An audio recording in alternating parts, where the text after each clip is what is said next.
I want to explore this issue of managing politicized conflicts of free speech. Yeah.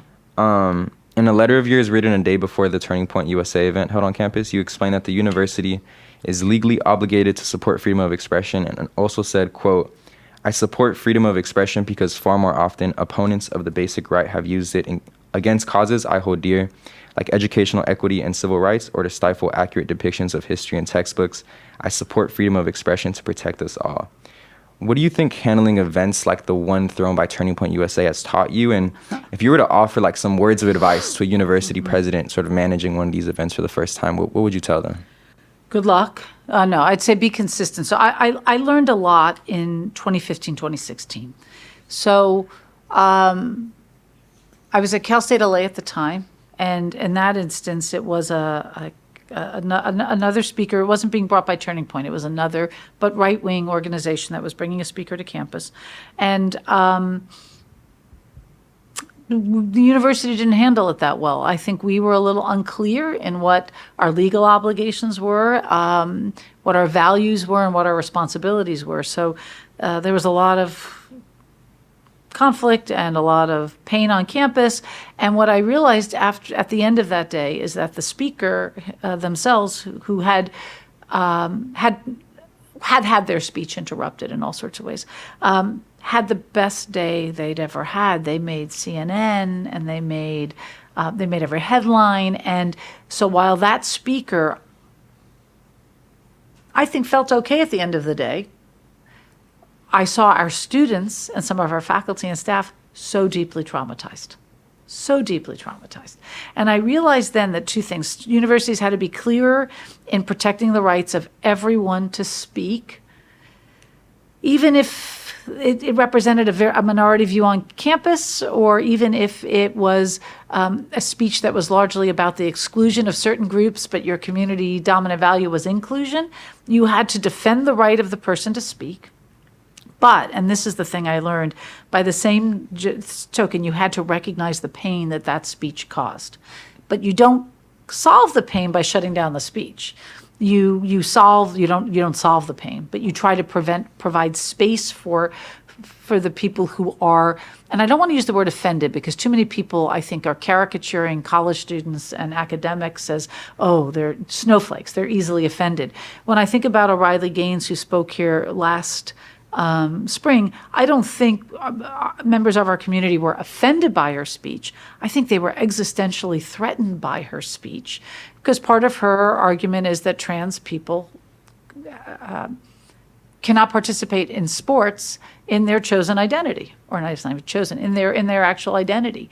She wants to go back to biology as destiny or something. And so that's not offensive. That may be offensive to some, but for some of our members of our community, it's an existential threat to who they are. That's worse. It's more painful. But so I can't say she can't speak, and I won't say she can't speak, and I'll go to that in a second. But by the same token, we have to make sure that we have the resource centers open to say, this is horrible for you. What can we do? Well, we can't stop the speech, but what else can we do? And the reason I'm really adamant about not stopping the speech is, as a historian, far too often it has been used to actually stifle progressive change. So it was used to keep the left down during the 1940s and 50s and 60s. And in particular, really, prominent historians lost their jobs in the 1950s because of their affiliation, whether real or supposed, with the Communist Party. It has been used to stifle the civil rights movement. You look at the way that J. Edgar Hoover used the FBI to stifle or to throw into disregard people like, Robert Kennedy, Martin Luther King, and 1,000 other activists, including, I'm sure he had files on folks here at San Francisco State. So I think you have to be very consistent to protect the right of anyone to speak, while recognizing, though, that speech carries a cost for others, and providing some space to address that cost without saying no to the speech. I think we have to be much more consistent. We have to educate students. In the wake of the Riley Gaines, I did get some very unhappy emails from community members. And again, I answer if it's someone using just profanity, I delete. But if it's actually someone, even if they're angry, Dear President Mahoney, I have no idea what you were thinking. That was terrible. Why did you do this, right? I'll answer every one of those. And with few exceptions, once I explain the legal obligations we have and also why I have to, as a historian, support, and it's about academic freedom too. People are shutting this down all across the U.S. I was very frustrated last year when Fox News and others made such a big deal about the 50 or so students who interfered with Riley Gaines's ability to leave the building. And that was more our fault than others. But because as that's happening, the governors of other states are outlawing DEI. That's why we have to protect free speech and academic freedom and support our Constitution, because at the end of the day, it's the only thing that will protect us in the long run from the kind of legislation we're seeing. So I think presidents and others have to think very carefully about how they stand here on this issue, be very consistent, but recognize the pain that it will cause those excluded by it. And then just keep educating people. We're going to launch a free speech website in the fall, so that when students say, why do you let that group speak on the quad that seems, for example, opposed to choice, they'll know why we allow it. And then I always tell students, more speech. So invite a speaker here that says just the opposite. Yeah, I think one of the ways in which people that want to shut down speech miss the mark is that you can actually frame what people would consider hate speech differently and say that it's actually an opportunity to have a dialogue on campus where you can actually platform the dispelment of ideas that aren't actually that great, rather than shutting them down and allowing them to gain strength inside of these bubbles where they go unchecked. Yeah, because then they just amplify, like the image of what occurred when Riley Gaines spoke. Fox News used over and over and over again for other events. Mm-hmm. So I think the worst thing we do is when we give fuel to people whom we don't agree with, as opposed to articulately.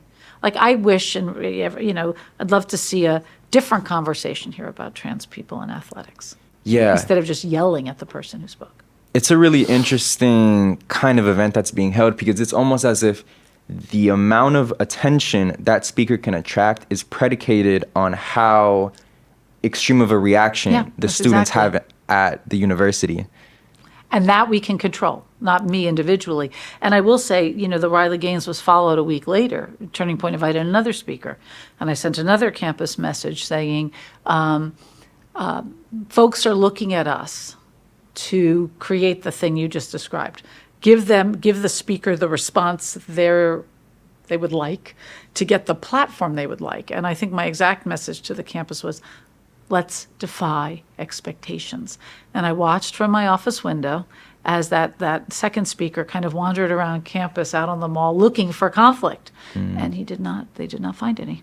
So, I just think you get more. And again, I'm mindful, though, that we have a Supreme Court that I never thought in my lifetime I would see Roe v. Wade overturned. I thought that was a conversation that my mother's generation had ended and solved. Mm-hmm. And clearly that wasn't true. So I'm also kind of mindful that for a young person today, who embraces, women's rights and women's rights to choose, or embraces the rights of immigrants and undocumented, whatever it is, it does feel existential, that the Supreme Court is not supporting those rights. So I get why you'd want to be that responsive in that way. I would just hope that we're more responsive in other ways that are that build the case for, rather than provide the platforms that you described. This is the Atlas Clips channel. To stay up to date with the show, follow One on Instagram and X.